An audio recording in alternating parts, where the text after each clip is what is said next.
اعوذ باللہ من الشیطان الرجیم بسم اللہ الرحمن الرحیم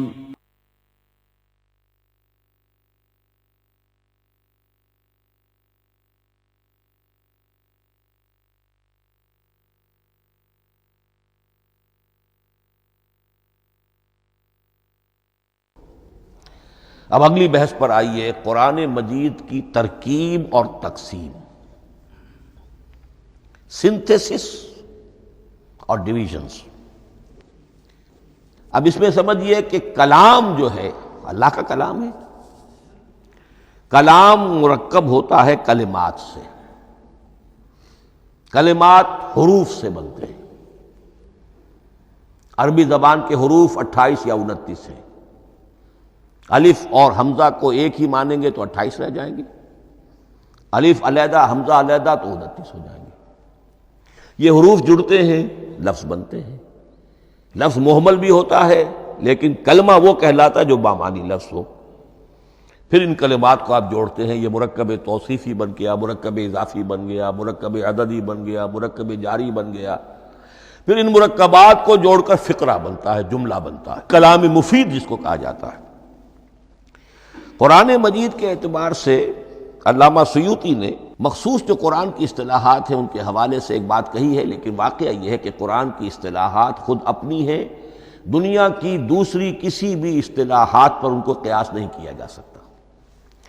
لیکن جاہز چونکہ قدیم تھے، انہوں نے قرآن مجید کو کہا یہ دیوان کی شکل رکھتا ہے، جیسے کہ حافظ کا دیوان کسی اور کا دیوان۔ سورتیں جو ہیں وہ قصیدوں کی شکل میں ہیں۔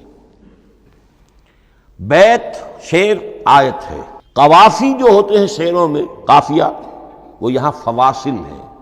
آیت کے آخری حروف ایک دوسرے سے مشابہ ہوتے ہیں کہ جن سے پھر وہ صوتی آہنگ پیدا ہوتا ہے۔ الرحمن علم القرآن خلق الانسان علمہ البیان۔ اب یہ ایک فواصل جو ہیں وہ جڑتے چلے جاتے ہیں، ان میں آہنگ پیدا ہوتا ہے۔ لیکن حقیقت کے اعتبار سے پہلی بات یہ نوٹ کیجئے، قرآن مجید کی اکائی ہے آیت۔ اسے نہ آپ جملہ کہہ سکتے ہیں نہ فقرہ کہہ سکتے ہیں۔ انگریزی میں ہمارا چونکہ بائبل کے لیے بھی جب ورس کا لفظ آ جاتا ہے تو انگریزی تراجم میں، انگریزی تحریروں میں، مقالوں میں ورس قرآن مجید کی آیت کے لیے لفظ آ جاتا ہے، ورس نمبر فلاں، بالکل غلط ہے۔ قرآن کی آیت یہ اس کا اپنی اصطلاح ہے، اپنا مفہوم ہے۔ لغوی مفہوم کیا ہے؟ نشانی۔ آیت نشانی۔ قرآن کی ہر آیت اللہ کے علم اور حکمت کی نشانی ہے۔ اب قرآن کی آیتیں نوٹ کیجئے، صرف حروف پر بھی مشتمل ہے۔ الف لام میم حروف مقطعات اور آیت بن گئی۔ وہ مرکبات ناقصہ پر بھی مشتمل ہے، والعصر مرکب جاری ہے، حرف جار، آیت ہو گئی۔ پورے جملے پر بھی مشتمل ہے، ان الانسان لفی خسر، ایک جملہ ہے، اور 10 جملوں پر بھی مشتمل ہے۔ اللہ لا الہ الا ھو الحی القیوم لا تاخذہ سنۃ ولا نوم لہ ما فی السماوات وما فی الارض الی آخر الآیہ۔ آیت الکرسی کا انالیسس کیجئے، 10 جملے موجود ہیں اس میں۔ تو نوٹ کر لیجئے، یہ چیز توقیفی کہلاتی ہے، یہ کسی گرامر کے اصول پر نہیں ہے، کسی منطق کے اصول پر نہیں ہے۔ آیات قرآنیہ کی تعیین توقیفی ہے، یعنی حضور کے بتانے پر موقوف ہے۔ حضور نے بتایا والعصر، یہ آیت ہو گئی، آیت ہو گئی، ہم آیت مانیں گے۔ الف لام میم آیت ہو گئی۔ قاف حرف ایک ہے، یہ آیت نہیں ہے۔ نون ایک حرف ہے، آیت نہیں ہے۔ قاف والقرآن المجید ایک آیت بنی۔ نون والقلم وما یسطرون ایک آیت بنی۔ تو اس طریقے سے اس کو کہتے ہیں توقیفی، موقوف علیہ ہے حضور کے بتانے پر۔ اب اس میں روایات کا اختلاف ہو سکتا ہے کہ حضور سے کوئی روایت یہ ہو کہ یہ ایک آیت بنی یا 2 آیتیں بنی۔ مثلا بڑی اہم مثال آپ کو دے رہا ہوں، سورہ مزمل کی جو دوسرا رکوع ہے پورا، دوسرا رکوع، وہ ایک آیت شمار ہوتا ہے۔ اور میرا بڑا گمان رہا بہت عرصے تک کہ یہ ایک آیت نہیں ہو سکتی، یہ مختلف اوقات میں نازل ہوئی ہیں، 2 اوقات میں نازل ہوئی ہے۔ اور یہ مجھے قول مل گیا علامہ سیوطی کے ہاں، حضرت عبداللہ ابن عباس رضی اللہ تعالی عنہما کا قول کہ یہ 2 آیتیں ایک نہیں۔ لیکن یہ کہ یہ ہوگا موقوف روایت پر، میں کوئی نہیں ہوں جو اسے قرار دے سکوں۔ ہاں مجھے اگر کوئی روایت مل جاتی ہے، کوئی خبر یا اثر، خبر محمد الرسول اللہ کی یا اثر آپ کے کسی صحابی کا صلی اللہ علیہ وسلم و رضی اللہ تعالی عنہ، تو پھر یہ ہے کہ ہم مانیں گے۔ تو اس کو کہتے ہیں توقیفی۔ آیات اور سور کا معاملہ توقیفی ہے بالکل، یا کسی منطق، کسی گرامر، کسی اصول بیان، کسی پر مبنی نہیں ہے، یہ مبنی ہے حضور کے بتانے پر۔ اس طرح سورت کسے کہتے ہیں؟ عربی زبان میں سور کے معنی ہے فصیل۔ فَضُرِبَ بَيْنَهُمْ بِسُورٍ لَهُ بَابٌ، سورہ حدید کے اندر الفاظ آئے۔ اب اس کا کیا تصور دیا گیا کہ ہر آیت جو ہے وہ اللہ کے علم اور حکمت کی نشانی ہے۔ 10 آیتیں، 20 آیتیں، 100 آیتیں، 285 آیتیں، 286 آیتیں جوڑ کر ایک فصیل باندھ دی گئی۔ یہ شہر حکمت خداوندی ہے۔ ایک نظم ہوتا ہے، جیسے آپ شہر کا ٹاؤن پلاننگ آج کا تو بہت بڑا فن ہے، بڑی اسپیشلائزیشن ہے، شہر کو پلان کرنا، اس کے اندر کیا کچھ ہونا چاہیے، کس طرح سے ہونا چاہیے۔ تو یہ سورت جو ہے یہ ایک یونٹ ہے قرآن مجید کی، اور اس کا جو لفظی معنی ہے فصیل، گویا کہ اس نے گھیرے میں لیا ہوا ہے ایک شہر معنی کو، علم و حکمت کے ایک شہر کے گرد یہ فصیل جو ہے پوری ہوئی ہے۔ اب اس میں نوٹ کر لیجئے جہاں تک، اچھا جیسے آیتیں چھوٹی بھی ہیں بڑی بھی ہیں، والعصر بھی آیت ہے، اور الف لام میم بھی آیت ہے، اور جیسا کہ میں نے عرض کیا آیت الکرسی بھی آیت ہے۔ اس طرح سورتیں چھوٹی بھی ہیں بڑی بھی ہیں۔ سورۃ العصر 3 آیتیں، سورۃ الکوثر 3 آیتیں، سورۃ النصر 3 آیتیں، 3 ہی سورتیں 3 آیتوں پر مشتمل ہیں۔ 3 سے کم پر کوئی نہیں، 2 آیات کی کوئی صورت نہیں ہے۔ لیکن آگے آپ چلتے جائیے، اس کی بڑی سے بڑی تعداد، سورہ بقرہ جو ہے سب سے بڑی ہے۔ تو آیت اور سورت کے علاوہ دور صحابہ میں صرف ایک لفظ اور تھا قرآن کی تقسیم کے ضمن میں، اور وہ تھا منزل یا حزب۔ منزل یا حزب 7 منزلوں میں یا 7 احزاب میں قرآن کو تقسیم کیا گیا، تاکہ جو شخص قرآن مجید ایک ہفتے میں ختم کرنا چاہے، ہر شب میں، اکثر و بیشتر وہ لوگ رات کو ہی رات کی نماز میں قرآن پڑھتے تھے، ایک منزل پڑھ لے تو ہفتے میں پورا قرآن ختم ہو جائے گا۔ یہ حزب بھی ہے اور منزل بھی ہے، اور یہ چونکہ دور صحابہ میں تھا، یقیناً حضور نے بتایا ہوگا، اس میں آپ کو عجیب حسن نظر آئے گا۔ اس میں یہ نہیں کیا گیا کہ بالکل برابر برابر ساتھ کر دو بھائی، چاہے صورتیں ٹوٹ جائیں، صورتوں کی فصیل کوئی نہیں ٹوٹتی، اس میں صورتیں مکمل جو کہ تو آئیں گی۔ اور پھر یہ کہ عجیب بات ہے کہ سورہ فاتحہ کو اگر ایک طرف رکھ دیں، وہ قرآن کے دیباچے کی حیثیت رکھتی ہے۔ تو پہلی منزل میں 3 سورتیں، دوسری میں 5 سورتیں، تیسری میں 7، چوتھی میں 9، پانچویں میں 11، چھٹی میں 13، اور 7ویں میں 65۔ یہ ہے کہ جو ان سورتوں کی ایک بڑی، جیسے کہ ایک سیڑھی چڑھ رہی ہے، اور تقریباً مساوی ہو جاتے ہیں، کوئی 4.25 پارے ہے، کوئی 4.5 پارے ہے، کوئی 4.25 پارے، اس طریقے سے ہے، تقریباً مساوی۔ لیکن آرٹیفیشل ایکویلٹی پیدا کرنے کے لیے، مصنوعی مساوات پیدا کرنے کے لیے سورتوں کی فصیلوں کو نہیں توڑا گیا۔ اس سے آگے چل کر جو پاروں کی تقسیم ہے وہ بہت بعد کی بات ہے، 30 پارے، اور اس میں آپ کو یہ ساری قباحتیں نظر آئیں گی۔ اس میں سورتوں کی فصیلیں توڑی گئی ہیں۔ سورہ ہجر ایک آیت ادھر ہے، باقی ساری سورت جو ہے اگلے پارے میں فصیلیں توڑ دی گئی۔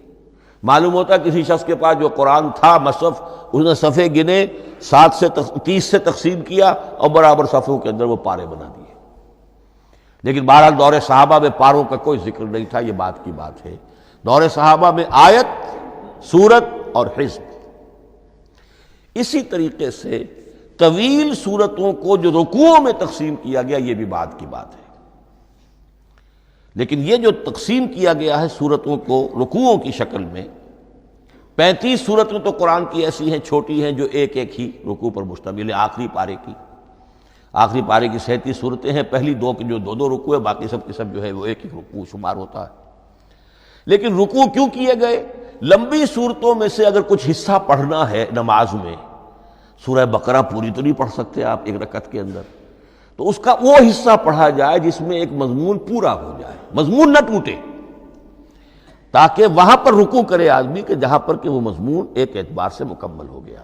تو رکوع سے رکعت ہے، رکوع ہے، اس رکعت کے اندر ایک حصہ اتنا پڑھا جائے تاکہ مضمون جو ہے وہ خوبصورت رہے اور اس کا سلسلہ برقرار رہے۔ یہ تقسیم بھی اگرچہ بہت ہی ایک بدنام شخص ہے ہماری تاریخ کا، حجاج ابن یوسف،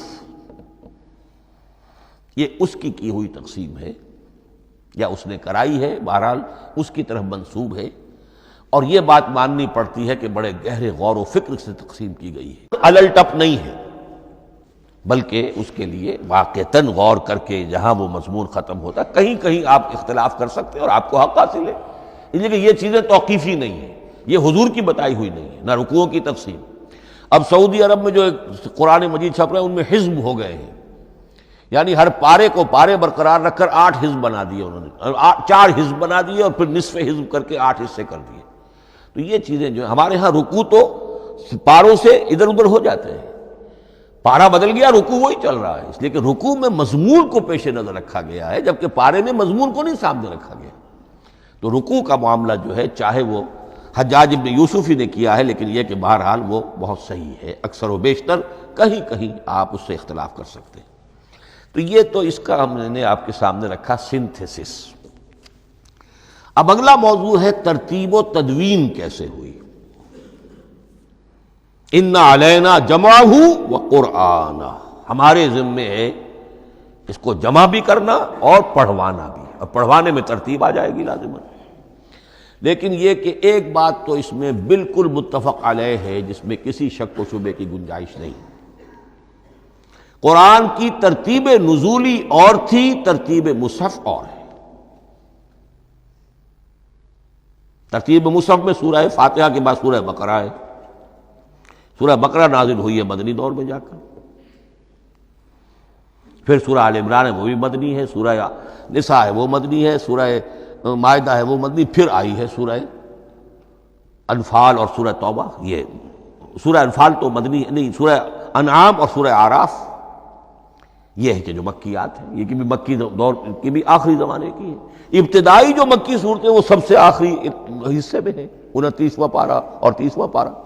تو ترتیب نزولی اور تھی، ترتیب مصحف اور ہے، اس میں تو کسی شک و شبے کی گنجائش نہیں۔ لیکن ہمارے ہاں اہل تشیع نے اس چیز کو بہت اچھالا ہے۔ ان میں سے بعض گروہ ایسے ہیں جن کا کہنا یہ ہے کہ اصل قرآن جو ہے وہ ترتیب نزولی کے مطابق تھا، یہ ترتیب تو عثمان نے کر دی رضی اللہ تعالی عنہ۔ حضرت علی کے پاس اصل قرآن جو ترتیب نزولی کے مطابق تھا موجود تھا، اور اب بھی ان کے خیال میں جو ان کے امام غائب جو ہیں چھپے ہوئے ہیں غار میں، تو ان کے پاس وہ نسخہ اصل حضرت علی والا موجود ہے، اور جب وہ ظاہر ہوں گے تو اصل قرآن لے کر آئیں گے۔ یہ سارے شیعوں کا قول نہیں ہے، لیکن یہ کہ ان میں بہت سے لوگ ہیں کہ جو ان باتوں کو مانتے ہیں۔ جہاں تک اس بات کا تعلق ہے کہ حضرت علی نے ترتیب نزولی پر کوئی مصحف جمع کیا ہو، اس میں کوئی اشکال نہیں ہے، اس لیے کہ علمی طور پر یہ ایک بڑی عمدہ ایکسرسائز بنتی ہے۔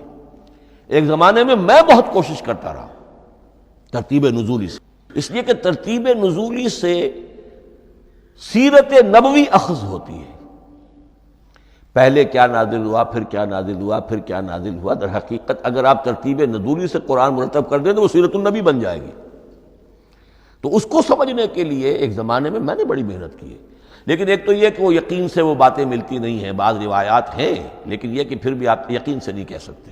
اکثر و بیشتر قرآن مجید میں لکھا بھی ہوتا ہے، ترتیب کے موٹی موٹی چیزیں معلوم ہیں نزولی ترتیب کی، لیکن یہ ہے کہ یقین کسی بات پر نہیں۔ تو پہلی بات یہ ہے کہ ہمارے نزدیک، اہل سنت کے نزدیک، اصل جو حجت ہے دین میں وہ ترتیب مصحف ہے۔ یہی ترتیب جو اس وقت مصحف عثمان کی ہے رضی اللہ تعالی عنہ، یہی ترتیب ہے لوح محفوظ کی، یہی ترتیب ہے ام الکتاب میں، یہی ترتیب ہے کتاب مکنون میں۔ اب اس کے سمجھیے کہ اس کی تدوین کن مراحل میں ہوئی۔ سب سے پہلے اس کے جو مراحل ہیں 3، خود نبی اکرم صلی اللہ علیہ وسلم کے زمانہ مبارک میں جمع اور ترتیب یہ ہو گئی، لیکن کتابی شکل میں نہیں، ما بین الدفتین نہیں۔ حضور نے لوگوں کو پڑھ کر سنایا، اس ترتیب سے سنایا جس ترتیب سے یہ مصحف میں اب موجود ہے، اور ہر رمضان میں حضرت جبرائیل دورہ کرتے تھے حضور کے ساتھ، جتنا کہ قرآن اس وقت تک نازل ہو چکا ہوتا تھا، اور آخری رمضان مبارک آپ کی حیات طیبہ کا جو تھا اس میں 2 مرتبہ پورے قرآن کا دورہ ہوا، تو دورہ قرآن بغیر ترتیب کے تو نہیں ہو سکتا۔ تو یہ ترتیب حضور کی ہوئی ہے، توقیفی ہے، اور حضور ہی نہیں اللہ کی ہوئی ہے۔ یہی ترتیب لوح محفوظ میں، کتاب مکنون میں اور ام الکتاب میں ہے، اور یہ ترتیب حضور دے کر گئے ہیں صحابہ کرام کو۔ حفاظ تھے، کتنے حفاظ جو ہیں جنگ یمامہ میں شہید ہو گئے، تبھی تو خیال آیا کہ اس کو کتابی شکل میں بھی مرتب کیا جائے۔ لیکن کتابی شکل میں جسے کہتے ہیں 2 گتوں کے درمیان ایک کتاب مجلد، اس صورت میں جہاں تک میں تحقیق کر سکا ہوں اور جہاں تک ہمارے اکثر و بیشتر لوگوں کی رائے ہے، حضور کے زمانے میں یہ اس طریقے سے ما بین الدفتین، 2 گتوں کے مابین ایک کتاب کی شکل میں قرآن موجود نہیں تھا۔ لوگوں کے سینوں میں محفوظ تھا، جیسے محمد الرسول اللہ کے سینے میں محفوظ تھا۔ ان علینا جمعہ، وہ جمع حضور کے سینے میں کیا اللہ نے۔ اسی طرح پھر صحابہ کرام بے شمار جو حفاظ تھے ان کے سینوں میں محفوظ تھا۔ دوسرا مرحلہ کب آیا؟ جب حضرت ابوبکر صدیق کے عہد خلافت میں جنگ یمامہ میں بہت سے حفاظ شہید ہو گئے۔ اب ایک تشویش پیدا ہوئی، ایسا نہ ہو کہ قرآن ضائع ہو جائے، لہذا اسے کتابی شکل میں مرتب کر لینا چاہیے۔ اس کے لیے پھر بہت سے صحابہ نے حضرت ابوبکر کو اپروچ کیا کہ جتنے قراء ہیں، جتنے کاتبین وحی ہیں، ان سب کو آپ جمع کیجئے اور جمع کر کے اس قرآن مجید کو ایک کتاب کی شکل میں جمع کر لیں۔ حضرت ابوبکر شروع میں بہت ریلیکٹنٹ رہے، ان کا ایک خاص مزاج تھا، اتباع رسول کا جذبہ انتہا درجے کا۔ جو کام حضور نے نہیں کیا میں کیسے کروں؟ اگر تو یہ کام واقعی کرنے کا تھا تو حضور کرتے، میں کیسے کروں؟ لیکن یہ کہ جب صورتحال بہت لوگوں کی طرف سے دباؤ پڑا کہ نہیں یہ کر لینا چاہیے، ان کے سامنے بھی حکمت آ گئی، تو پھر انہوں نے اتفاق کرتے ہوئے جتنے بھی کاتبین وحی تھے ان سب کی ایک کمیٹی بنائی اور ان کو کہا کہ اب اس قرآن کو مرتب کر کے ایک کتابی شکل دے دی جائے۔ وہ کتابی شکل حضرت ابوبکر کے دور میں ہو گئی۔ تیسرا مرحلہ کیا ہے؟ یہ کتابی شکل میں جب قرآن مجید آ گیا اور شروع میں یہ اجازت تھی کہ ہر قبیلے، ہر علاقے کے لوگ اپنے لہجے میں پڑھ لیں۔ اب پنجابی ہمارا مسلمان جو ہے وہ چاقو کو کاچو کہے گا تو وہ لکھے ہوئے کو بھی چاقو کو کاچو پڑھ کے نکلے جائے گا۔ تو مختلف لہجوں میں ہونے سے وہ ان کا جو ہے قرآن مجید بدل رہا تھا، کوئی کسی طرح پڑھ رہا ہے، کوئی کسی طرح پڑھ رہا ہے۔ اب اس کی تشویش ہوئی حضرت عثمان کے زمانے میں، جب دور بہت پھیل گیا، اسلام کا دائرہ، دارالاسلام کی وسعت بہت ہو گئی کہ اس طرح اگر یہ لوگ پڑھیں گے اور اپنے اپنے لہجے کی وجہ سے اب اس لہجے میں شکل بدل بھی جاتی ہے لفظ کی۔ کاچو کو کاف الف چے واو لکھنا شروع کر دیں گے پھر کہ کاچو سنا ہم نے، تو چاقو تو سنا ہی نہیں۔ تو ایک لکشو ہے چاقو لکھ رہا ہے اور ایک کاچو لکھ رہا ہے، تو چاقو اور کاچو میں فرق ہو گیا۔ لہذا اس وقت پھر جو کام کیا گیا وہ یہ کہ ایک ہی رسم تحریر، رسم کتابت، رسم الخط میں قرآن مجید کے نسخے تیار کیے گئے۔ اصل میں ایک بہت بڑا مغالطہ ہو جاتا ہے ہمارے جمعوں کے خطبوں میں، حضرت عثمان رضی اللہ تعالیٰ عنہ کے نام نامی کے ساتھ وہ قوافی جو ہیں ان کی مناسبت سے جامع آیات القرآن عثمان ابن عفان رضی اللہ تعالی عنہ، غالب علی کل غالب علی ابن ابی طالب رضی اللہ تعالی۔ اب یہ جو جوڑتے ہیں قافیے، تو حضرت عثمان کے نام کے ساتھ یہ قافیہ جوڑ دیا، اس سے لوگوں کو مغالطہ بھی ہوا اور دشمنوں نے ایکسپلائٹ کیا کہ اس کا مطلب یہ ہے کہ قرآن تو جمع ہوا ہے حضرت عثمان کے زمانے میں، اور حضرت عثمان کے زمانے میں اور حضور کے زمانے میں کم و بیش 15 سال کا فصل تو ہو چکا، گویا کہ قرآن مرتب ہی ہوا ہے حضور کے انتقال کے 15 برس بعد۔ پھر حضرت عثمان کی شخصیت کو خاص طور پر جو سبائی فتنہ اٹھا تھا، اس نے ایک ڈسپیوٹڈ پرسنالٹی بنا کے رکھ دیا ہے، نہیں معاذ اللہ، کوئی شک نہیں، لیکن یہ کہ ایک فتنہ اٹھا، فتنۃ الکبریٰ، اور حضرت عثمان رضی اللہ تعالیٰ عنہ کو انہوں نے بدنام کیا، لہذا اس کے نام سے اور بٹا لگ گیا، یہ مصحف عثمان ہے۔ یہ ہے اصل میں وہ حماقتیں کہ جو ہوئی ہیں ہم سے، یہ قافیے ملانے کی وجہ سے، حالانکہ حضرت عثمان کی شان جو ہے وہ در حقیقت جامع آیات القرآن نہیں ہے، جامع الامت علی رسم واحد، پوری امت کو ایک رسم الخط پر جمع کرنے والی شخصیت حضرت عثمان کی ہے۔ مثلا اب دیکھیے مالک یوم الدین کس طرح لکھیں گے؟ میم لام اور کاف، میم الف اور لام اور کاف لکھیں گے آپ، یہ غلط ہو جائے گا، میم پر کھڑا زبر ہوگا اور اس کو مالک پڑھیں گے، میم پر اگر کھڑا زبر نہیں ہے پڑا زبر ہے تو ملک پڑھیں گے، اور قراتوں میں یہ دونوں موجود ہے، ملک یوم الدین بھی ہے اور مالک یوم الدین بھی ہے۔ اگر آپ نے میم الف لکھ دیا ایک قرات نکل گئی، اب وہ اس میں آ ہی نہیں سکتی، وہ تو مالک ہی پڑھا جائے گا۔ یہ زیر زبر بھی جو لگے ہیں قرآن مجید میں، یہ بھی حجاج ابن یوسف کے زمانے میں لگے، اس سے پہلے نہیں تھے، اور یہ رموز و اوقاف، یہ آیتوں کے نشان اور یہ وقفہ بیچ میں، یہ بھی حجاج ابن یوسف کے زمانے کی چیزیں ہیں، ورنہ عربوں کے لیے تو ان کی اپنی زبان تھی، انہیں ان چیزوں کی ضرورت ہی نہیں تھی۔ آپ کو معلوم ہے پرانے زمانے کے جو منشی ہوتے تھے، انشاء پرداز، وہ جب خط لکھتے تھے تو اس میں نقطے وغیرہ نہیں لگاتے تھے، جس کو خط لکھا جا رہا ہے وہ توہین سمجھے گا کہ شاید مجھے جاہل سمجھا کہ نقطے بھی لگا کے بھیجا جا رہا ہے خط پر، گویا کہ میں تو سمجھ ہی نہیں سکتا بغیر نقطوں کے۔ تو یہ جو ہے پرانے جو شکستہ خطوط لکھے جاتے تھے ان کا یہ انداز تھا، لہذا کوئی نقطے وغیرہ نہیں تھے، یہ بھی بعد میں لگے۔ تو ملک یوم الدین، مالک یوم الدین، اس کی رسم آئے گا میم لام کاف، کھڑا زبر ہے مالک یوم الدین اور ویسے پڑا زبر ہے ملک یوم الدین۔ یہ رسم الخط ہے جس پر کہ حضرت عثمان رضی اللہ تعالی عنہ نے پوری امت کو جمع کر دیا، اور اس کے نسخے تیار کرا کے، مختلف روایات میں آتا ہے 5 یا 7 نسخے تھے، ایک مدینہ منورہ میں رکھا اپنے پاس، اور اسی پر ان کے خون کے دھبے بھی ہیں، اور وہ نسخہ قرآن مجید کا اب استنبول کے اندر ہے، توپ کاپی کا جو عجائب خانہ ہے، عجائب گھر ہے، جس میں جہاں نوادرات کے ساتھ ساتھ حضور کے بھی کچھ تبرکات اور جمع ہیں، وہاں وہ نسخہ موجود ہے۔ اس میں انگلی جو کٹی تھی حضرت نائلہ جو ان کی اہلیہ تھی، جب وار کیا گیا ہے حضرت عثمان پر، قرآن پڑھ رہے تھے، انہوں نے روکا اپنے ہاتھ سے تو ان کی انگلی کٹی اور اس کے خون کے قطرے جو ہیں وہ مصحف پر آئے۔ تو یہ وہ قرآن، پھر انہوں نے ایک مکہ مکرمہ میں، ایک دمشق میں، ایک کوفے میں، ایک یمن، ایک بحرین، ایک بصرہ، مختلف جگہوں پر وہ آفیشل ورشن قرآن کا صرف رسم الخط اسکرپٹ کے اعتبار سے۔